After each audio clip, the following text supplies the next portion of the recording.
Welcome, class 10th. Welcome to my channel NK mathematics classes. Students, मैंने chapter third का first और second part बनाया था, जिसे मैंने पूरे चैप्टर की जितने टॉपिक्स सबको अच्छे से बताया था. क्वेश्चन भी हो गए थे, एलिमिनेशन, सब्स्टिट्यूशन, क्रॉस मल्टीप्लिकेशन, और उसमें मैंने आपको इक्वेशन बताया था इंटरसेक्टिंग, कॉन्सिडेंट, पैरेलल लाइन, इन सब का. लेकिन सब में एक चीज़ अभी रह गया था, वर्ड प्रॉब्लम. क्वेश्चन तो आपने जनरली किया था जब आपको दो इक्वेशन आपको बनाया दे दिया है एक्स एंड वाई में, तो आपने तुरंत उसको देखा, एलिमिनेशन यूज़ किया, सब्स्टिट्यूशन यूज़ किया एंड क्रॉस मल्टीप्लिकेशन यूज़ किया. लेकिन इसमें बहुत से स्टूडेंट की ये प्रॉब्लम होती है, जिसमें सबसे मेन प्रॉब्लम सामने आती है ये दो वर्ड प्रॉब्लम. उन्हें ये समझ में ही नहीं आता कि सर हमें करना क्या है इसमें, हमें कैसे पता चलेगा कि इसमें क्या करना है. तो प्रॉब्लम सबकी जेन्युइन होती है, सही बात है, क्या करना है, क्योंकि आपको चैप्टर का नाम तो लिख के आएगा कि नहीं कि इस चैप्टर से क्या करना है. हाँ, लेकिन जनरली आप उसे पढ़ करके इक्वेशन तो आप ज़रूर बनाएंगे. जैसे कोई चीज़ निकालना हुआ तो आप उसे एज्यूम करते हैं एक्स एंड वाई, कुछ भी तो एक्स एंड वाई एज्यूम करना है. इसका मतलब ये तो हुआ ना स्टूडेंट्स कि कहीं ना कहीं हमें सोल्यूशन जो हमको पढ़ना है कि चैप्टर थर्ड में लीनियर इक्वेशन इन टू वेरिएबल्स, उससे रिलेटेड मिल जाए. तो आइए मैं उसी को आपको आसान तरीके से समझाता हूँ कि कैसे आप किसी वर्ड प्रॉब्लम को अच्छे से कनेक्ट कर पाएंगे, कैसे बना पाएंगे. ठीक है, तो आइए नाउ स्टार्ट अवर टॉपिक. जैसे जो फर्स्ट क्वेश्चन है, half the perimeter of A rectangular garden. देखिए एक कॉमा कर दिया, उसे एक फुल स्टॉप तक आप ये समझ जाइए कि पेरीमीटर का एक तो हाफ किया गया, ऊपर से क्या है, रेक्टेंगुलर गार्डन. तो उसके लिए सबसे पहला चीज़ पेरीमीटर ऑफ रेक्टेंगल है. तो रेक्टेंगल का जो पेरीमीटर होता है वो 2 ब्रैकेट में लेंथ प्लस ब्रीथ, ये फॉर्मूला आपके दिमाग में चलना चाहिए. फिर कॉमा के बाद बोला whose length is 4 metre more than its width is 36. सबसे पहले आप एज्यूम करिए, let length of rectangular garden is x metre, ऐसे कर लीजिए. एंड विड्स, जो इसकी यहाँ पे देखिए इसने विड्स की बात की है, विड्स को आप मान लीजिए y मीटर. कम से कम x एंड y माना, क्योंकि दो चीज़ कहा इसने. अब आपको तो पता ही नहीं कि चैप्टर थर्ड से है, लेकिन लेंथ एंड ब्रीथ की तो बात किया. मीन्स 2 वेरिएबल मिली, पहला लेंथ दूसरा ब्रीथ.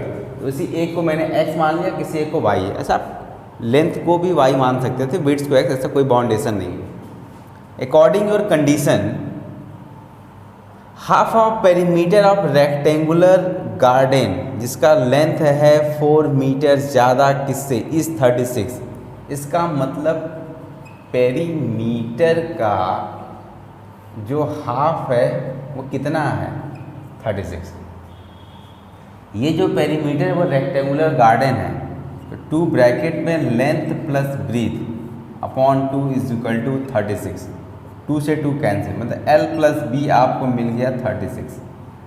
लेंथ आपने माना है क्या, x, एंड ब्रीथ क्या माना है, y. देखिए पहला इक्वेशन आपको मिल गया. ठीक है, हाफ ऑफ पेरीमीटर 36 था, तो पेरीमीटर 2L प्लस B, 2 से 2 कैंसिल, x प्लस y. अब पढ़ते हैं second condition, whose length is 4 metre more than its width. जो इसकी लेंथ है विड्थ का 4 मीटर ज़्यादा है. ये रहा लेंथ और ये रहा विड्थ, क्योंकि इम्पॉसिबल है कभी भी लेंथ और विड्थ आपस में इक्वल नहीं होंगे. लेकिन इक्वल तब हो सकते हैं कि यहाँ बोल रखा है कि लेंथ विड्थ से कितना ज़्यादा है, 4. ऑलरेडी ये 4 ज़्यादा है. मैं एक एग्जांपल लेके बता रहा हूँ स्टूडेंट्स. इससे हम मैंने 5 लिखा, यहाँ 3 लिखा, तो लिखेंगे 2 मोर देन ऑफ 3. ये 3 से कितना ज़्यादा है, 2 मोर देन. तो जब मैं इन दोनों को इक्वल करूँगा तो यहाँ पे 2 ऐड करने की गलती नहीं करूँगा, क्योंकि ये ऑलरेडी 2 मोर है, ज़्यादा है. अगर आप इसी में 2 ऐड कर देंगे तो ये कभी भी बैलेंस नहीं होगा, ये अनबैलेंस होगा. तो ये जो अनबैलेंस है, तो हमें जो ये बनाने हैं बैलेंस करके, तो लेंथ जो है वो 2 मीटर क्या है, 4 मीटर ज़्यादा है. तो हम विड्थ में क्या प्लस करेंगे, 4. जैसे यहाँ मैंने एग्जांपल लिया कि 5 और 3 बराबर करना, तो इसमें 2 ऐड करना कि ये 2 मोर है, तो बैलेंस के लिए 2 हम इसमें प्लस करेंगे। तो हमने इसमें प्लस किया and x minus Y is equal to क्या मिल गया आपको 4। ठीक है, 2 इक्वेशन आपको मिल गया। x plus Y is equal to आपको मिला 36, x minus Y is equal to मिला 4। एलिमिनेट कर दीजिए, 2x इज इक्वल टू 40 और x की वैल्यू कितना हो गया 20 मीटर। 2 ला के डिवाइड कर देंगे। जैसे आपको मिला तो आपको कोई भी equation x plus Y is equal to 36 था, तो x के प्लेस पे आप 20 पुट कर दीजिए, तो 36 माइनस 20, y की वैल्यू कितनी हो गई 16 मीटर। और यूनिट लिखना मत भूलिएगा स्टूडेंट। तो यहाँ से आपको मिल गया लेंथ जो मिला 20 मीटर, और यहाँ जो आपका विड्थ मिला है वो क्या है 60 मीटर। ठीक है, तो इस तरीके से आपको वर्ड पढ़ने हैं। अभी वर्ड प्रॉब्लम का एंड नहीं हुआ है। मैं पहले ऐसे ही एक लिया कि जैसे रेक्टेंगल का दे दे, स्क्वायर का दे दे, तो उसके क्वेश्चन कैसे बनते हैं। अभी आगे मैंने नंबर्स का लिया, अभी आगे आपको 2 डिजिट के नंबर के मिलेंगे, upstream downstream, time and work, age के क्वेश्चन, फ्रैक्शन के क्वेश्चन, एरिया के क्वेश्चन, ये सभी टाइप में वर्ड प्रॉब्लम आपको स्टेप बाय स्टेप बताऊंगा। मैंने जल्दी आपके एनसीईआरटी के बुक का ही क्वेश्चन लिया हुआ है, तो ये पहला क्वेश्चन, तो इसे आप लिख लीजिए। अब स्टूडेंट हम सेकंड क्वेश्चन की तरफ बढ़ते हैं। कह रहा था difference between 2 number is 26। Word problem को समझने का सबसे आसान तरीका यही है कि आप उसे पार्ट बाय पार्ट पढ़ें, टुकड़ों में पढ़ें। इकट्ठा आप पढ़ लेंगे तो अभी पहले सेंटेंस की मीनिंग तो आपके दिमाग में जा ही रही थी, तब से आपने अगला सेंटेंस भी पढ़ लिया, तो दोनों क्या हो जाएगा आपस में मिक्स हो जाएगा। मिक्स का मतलब खिचड़ी पक जाएगी और आपको कुछ समझ नहीं आने वाला। तो आप एक काम करिए, पहला लाइन जो आप पढ़ रहे हैं पहले उससे आप पढ़िए और अच्छी तरह समझ कर उसको लिख लीजिए, ताकि अभी आपको पहले लाइन को पढ़ने की ज़रूरत ना पड़े। ठीक है, फिर आप सेकंड पे आएंगे। The difference between 2 number is 26। 2 number जैसे ही आपको समझ में आया कि 2 नंबर है, तो आप एज्यूम करिए फर्स्ट नंबर आपने x एज्यूम कर लिया एंड सेकेंड नंबर को क्या एज्यूम कर दिया y। Let the difference, difference का मतलब subtract. The difference between 2 number is 26। इसमें आपको एक तो एज्यूम करना होगा कि कौन बड़ा है कौन, तो यहाँ पे लिख लीजिए let larger number is x metre, और जो स्मॉलर नंबर होगा उसको आपने y माना है। ठीक है, y।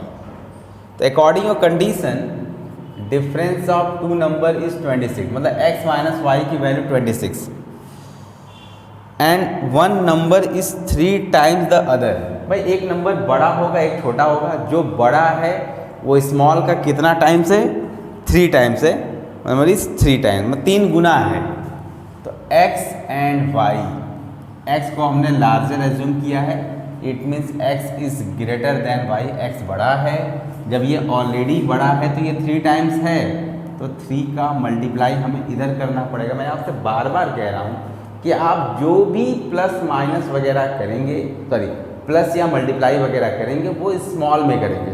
ठीक है, तो x के प्लेस पे आप 3y रिप्लेस कर सकते हैं, सब्स्टिट्यूशन मेथड।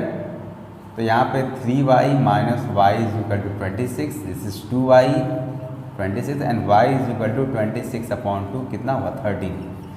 y की वैल्यू मिल गई 30। फिर आप यहाँ रख के पुट कर सकते हैं, x is equal to 3y था, x की वैल्यू 3 × 13 कितना आया 39। देखिए इसके ठीक पहले वाले क्वेश्चन में मैंने थोड़ा आपको वेरीफाई नहीं किया।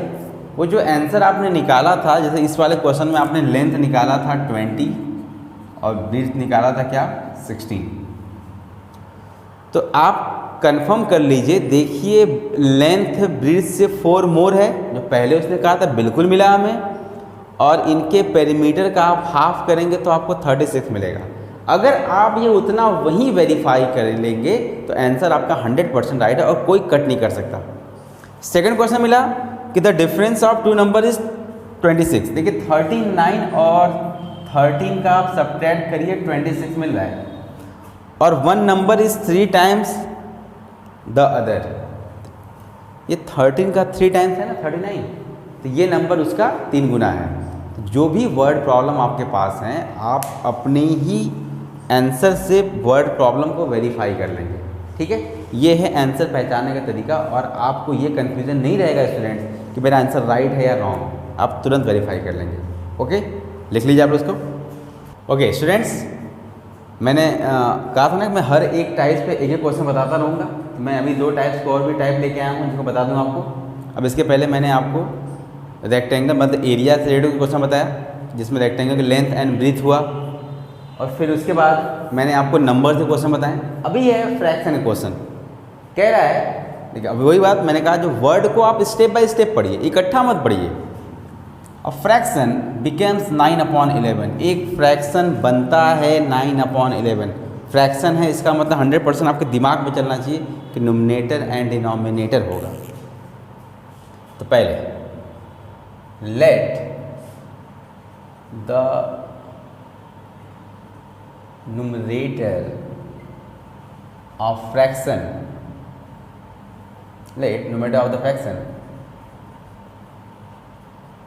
fraction क्या मान लिया आपने x, and denominator of a fraction is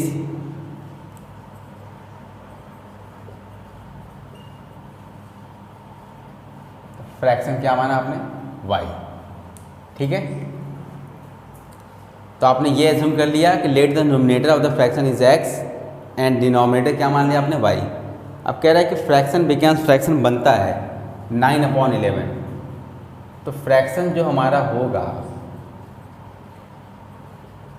numerator upon denominator, तो हमारा जो फ्रैक्शन क्रिएट हुआ दिस इज x/y, वो फ्रैक्शन बनता है 9/11 इफ़, यदि 2 is added to both the numerator and the denominator.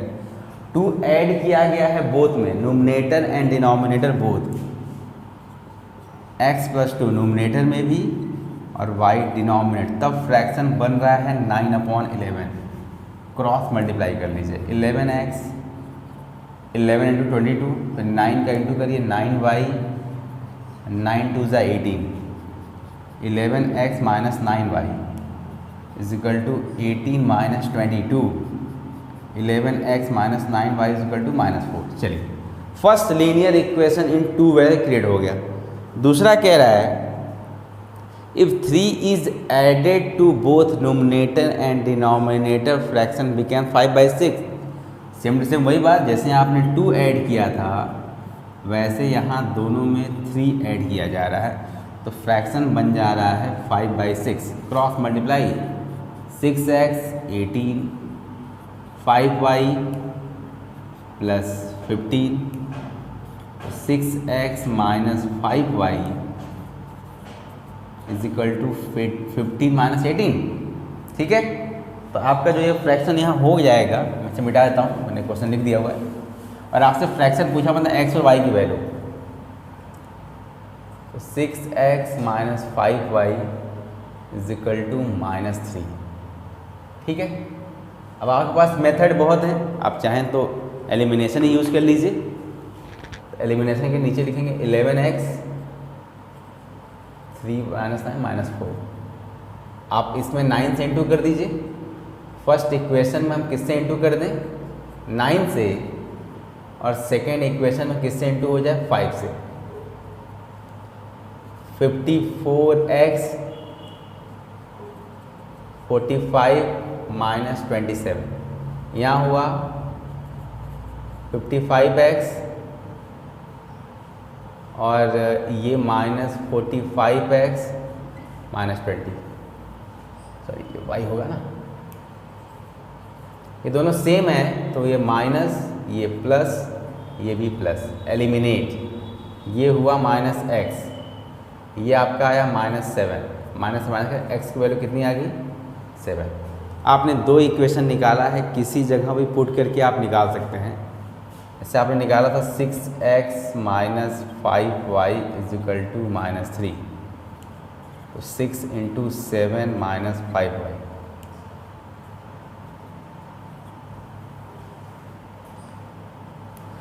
(42 minus 5y minus 3), इसको तो लेके जाएंगे -5y minus 3 minus 42 minus 5y minus 45 minus minus cancel, 45/5 कितना है 9। तो फ्रैक्शन हमारा था x/y, तो फ्रैक्शन हो गया 7/9। देखिए ये तो रहा फ्रैक्शन। अभी मैं आपको पूरा चेक करा देता हूँ। उसने पहले कहा कि नोमिनेटर एंड डिनोमिनेटर में 2 ऐड करेंगे, तो 7 + 2 9 एंड 9 + 2 11, तो फ्रैक्शन 9/11 होता है।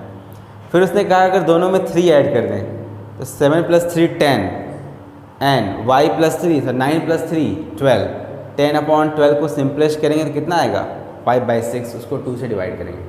आंसर आपका 100% राइट है, कोई इसे कट नहीं कर सकता। इसे लिख लीजिए आप लोग। तो इसका जो दूसरा पार्ट है, अब देखिए वो एज वाला है। हर एक टाइप का क्वेश्चन मैं आपको बताऊंगा। एज वाला जो क्वेश्चन है वो भी आते हैं, काफ़ी इंपॉर्टेंट भी हैं। बहुत स्टूडेंट को बड़ी प्रॉब्लम होती है, बहुत स्टूडेंट को वो जल्दी लग जाता है, तो उसका मैं हिंट दे दूंगा आपको। 5 years hence, हैंस मतलब आफ्टर बोल दे, हैंस कह दे या नाउ कह दे, इसका मतलब है बाद।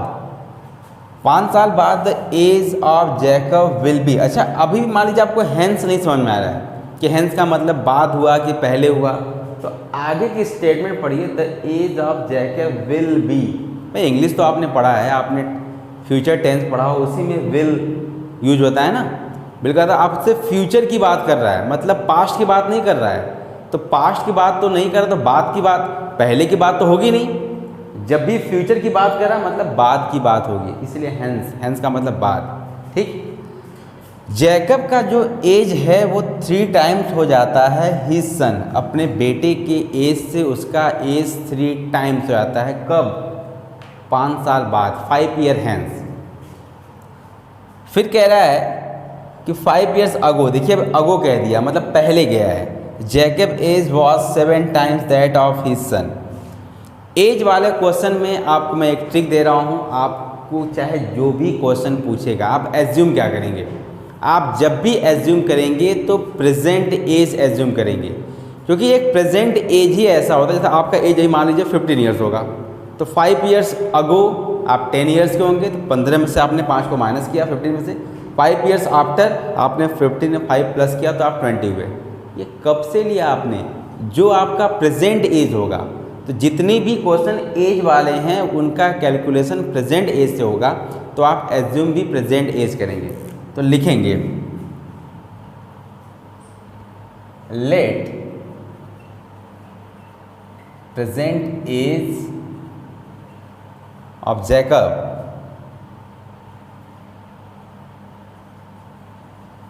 को मैंने x years मान लिया, एंड प्रेजेंट एज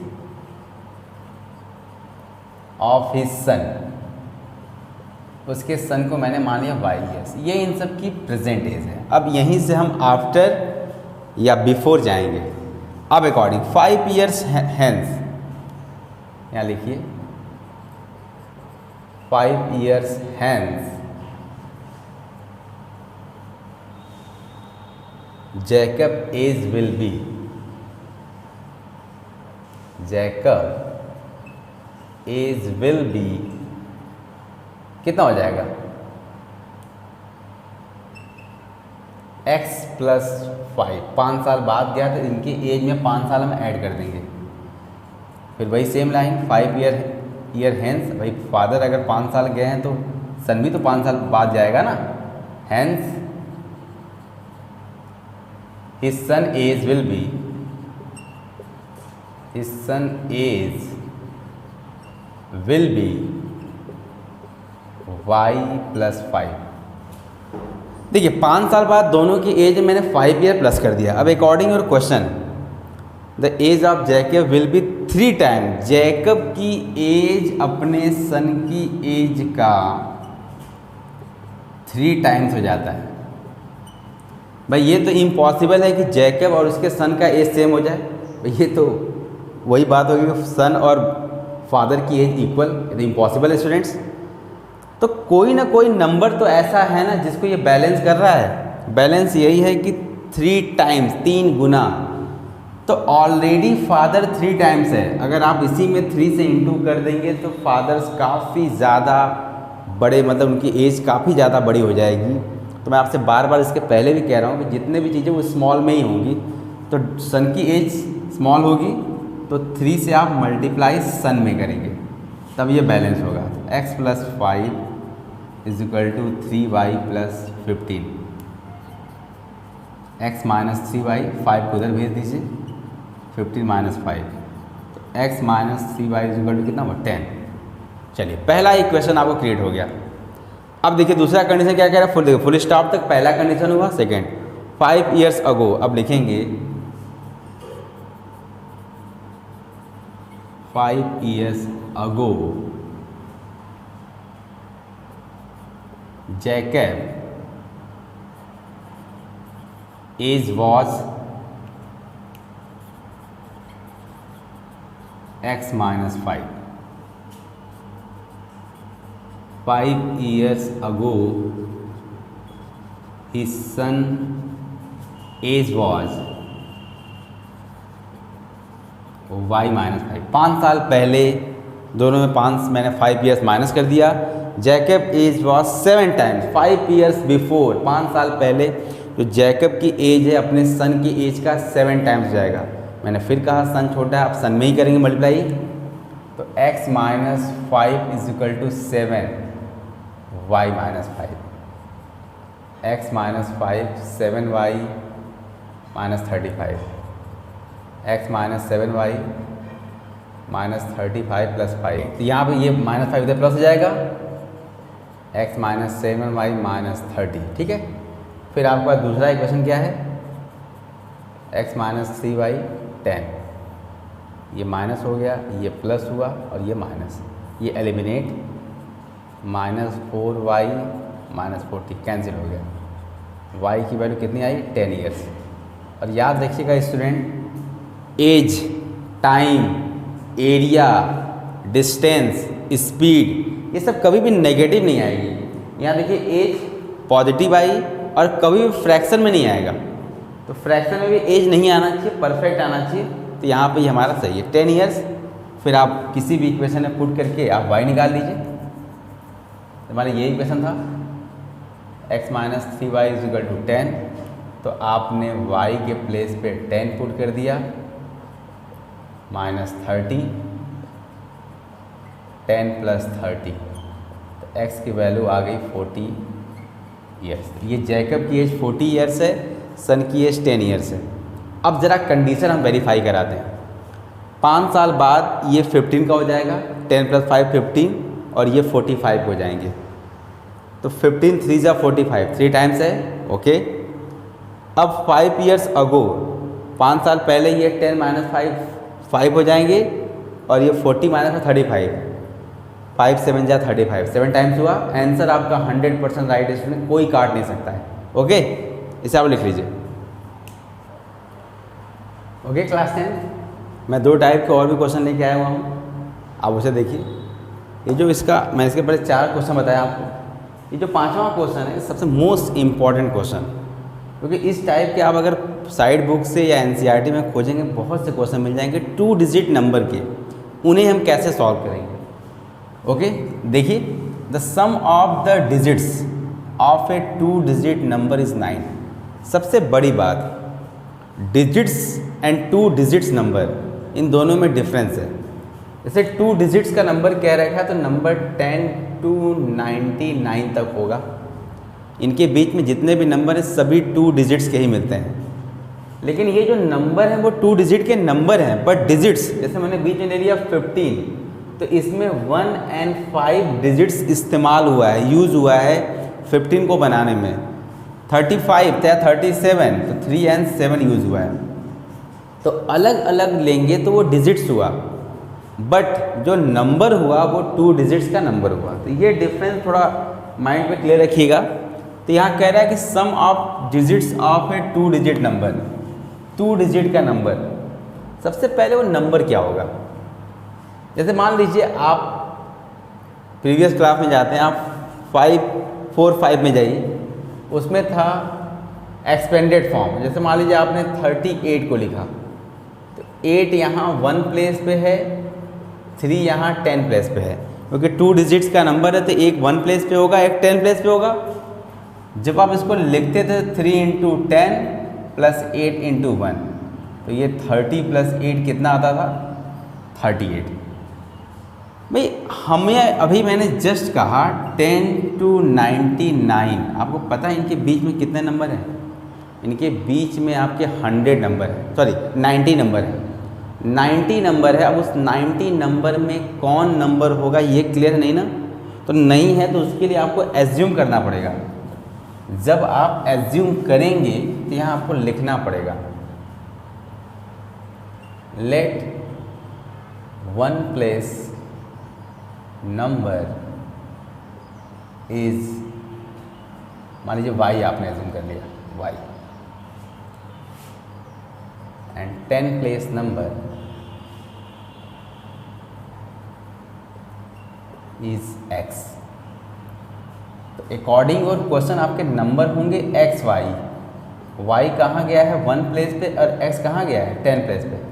तो नंबर आपका क्या होगा 10x + y, क्योंकि x आपका 10 प्लेस पे, y क्या है 1 प्लेस पे है। तो यही आपको क्लियर करना था।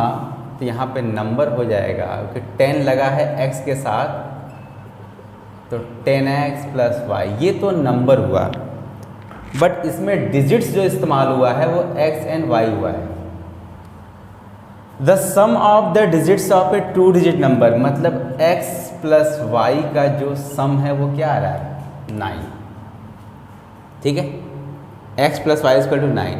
पहला condition, also 9 times this number, अगर इस नंबर का हम 9 टाइम्स करें, is twice the number obtained by reversing the order.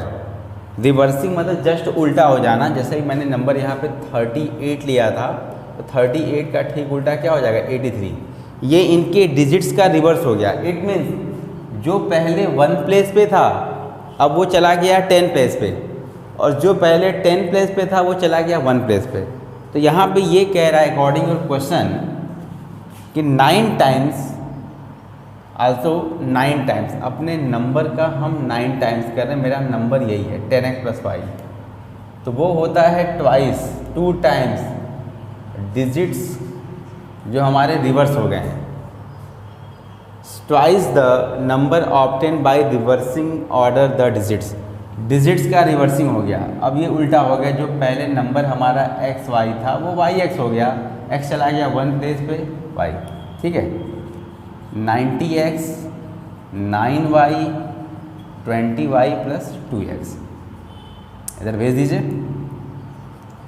90x + -2x 20y - 9y 88x 11y and y = 88x / 11, ये कटेगा 8 बार, तो y की वैल्यू कितनी आ गई 8x।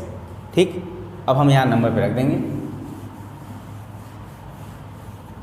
तो पहला जो इक्वेशन है वो ये है x + y = 9, और अभी हमको मिला y की वैल्यू कितनी 8x, सब्स्टिट्यूशन मेथड। तो 9x = 9 और x की value I 9/9, it means 1, x की वैल्यू 1 आ गई। और y = 8x है, तो 8 × 1, तो y कितना मिल गया आपको 8। नंबर क्या था आपका, नंबर था 10x + y, तो 10 × 1 + 8 कितना हुआ नंबर 18 वो नंबर हैं। अब जरा वेरीफाई करें, देखिए इनके डिजिट्स का सम 8 + 1 कितना आया 9, और हमारा जो नंबर है उसका 9 टाइम्स आप करेंगे 2 7 162 आएगा। तो ये कह रहा है इस डिजिट का रिवर्स कितना हुआ 81, उसके 2 टाइम्स इक्वल। देखिए ये भी कितना आ रहा है 162। इट मीन्स आपका आंसर 100% राइट स्टूडेंट्स, तो कोई कट नहीं कर सकता। बस आप स्टेटमेंट को ध्यान से पढ़िए और उसी अकॉर्डिंग आप सॉल्व कीजिए। इसे लिख लीजिए आप लोग।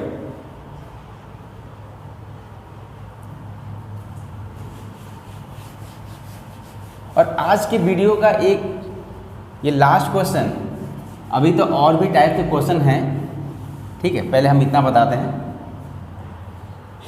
ये मार्क्स वाले क्वेश्चन, जैसे किसी ने कितना नंबर गेन किया, किसी ने कितना लॉस कर दिया, उस टाइप के क्वेश्चन। यहाँ क्वेश्चन है यस स्कोर 40 मार्क्स। यस को 40 मार्क्स मिला इन अ टेस्ट, एक टेस्ट में, getting 3 marks for each right answer. हर एक सही आंसर पे 3 मार्क्स मिला है। And losing 1 marks for each wrong answer, और हर एक गलत आंसर पे 1 मार्क्स उसने लॉस भी किया हुआ है। Full stop. यहाँ तक पहला कंडीशन। अच्छा, उसने मार्क्स गेन किया है, इससे ये क्लियर होता है कि नंबर अगर माइनस में नहीं गया है, इसका मतलब उसने राइट क्वेश्चन ज़्यादा किए हैं। उसने राइट क्वेश्चन ज़्यादा किए हैं तभी उसको ये स्कोर मिले हैं। तो यहाँ पे आपको लिखना पड़ेगा लेट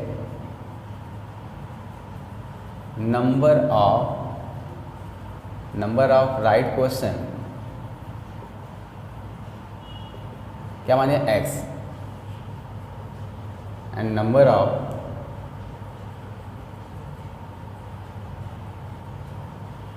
रॉन्ग क्वेश्चन, उसको मैंने y मान लिया। अब अकॉर्डिंग योर कंडीशन उसको हर एक सही आंसर पे 3 मार्क्स मिल रहे हैं। कितना मिल रहा है? तो सही आंसर आपका x है और उस पर कितना मिल रहा है सही 3, तो 3 से इंटू कर दें। एंड लूजिंग का मतलब है कि नंबर आपका माइनस होगा, तो -1 इंटू वाई, क्योंकि y जो लिया है वो रॉन्ग आंसर पे माइनस इसलिए कर रहे हैं कि आपका आंसर पे जो भी आपने गेन किया उतना वो माइनस होगा। तब जा कर के उसने कितना गेन किया 40, तो 3x - y = 40। This is your first linear equation in 2 variables. आइए सेकंड कंडीशन पे, had 4 marks had been awarded each correct answer and 2 marks is deducted incorrect पे। सेकंड कंडीशन, अब एक हर सही क्वेश्चन पे उसको 4 मार्क्स मिल रहा है और हर एक गलत क्वेश्चन पे उसको 2 मार्क्स कट रहे हैं, तब उसने जा कर के गेन किया है 50 मार्क्स। आप चाहें थोड़ा सिंपलेस्ट के लिए यहाँ से 2 कॉमन निकल रहा है, 2 ला के डिवाइड कर दीजिए, 2x - y 50/2, 2x - y = 25। दूसरा ये है, ठीक, 3x - y = 40। Same sign y का है, माइनस ये प्लस, ये माइनस कैंसिल, -x = -15 कट गया।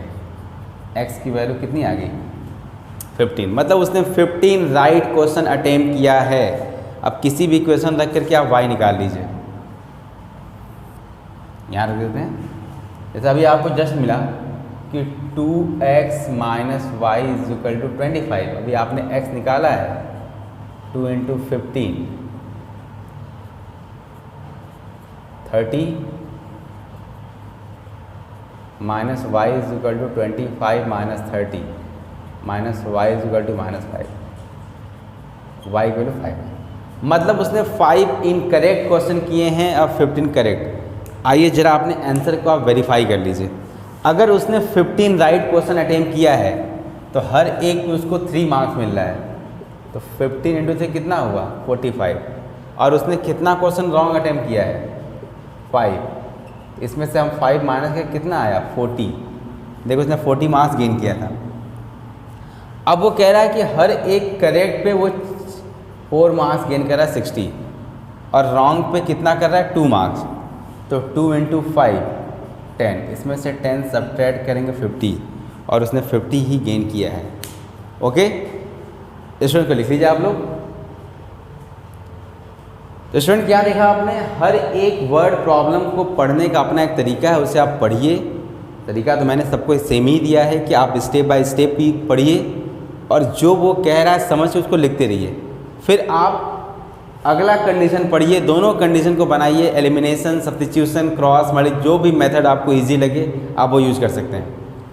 अभी कंडीशन एंड नहीं हुआ है स्टूडेंट्स, अभी तो मैंने आपको 6 कंडीशन दिए हैं। अभी आपको बताने हैं मुझे एरिया से related, up stream, down stream, speed के क्वेश्चन, टाइम एंड वर्क, इस सब टाइप के अभी भी आपको मुझे बताने हैं।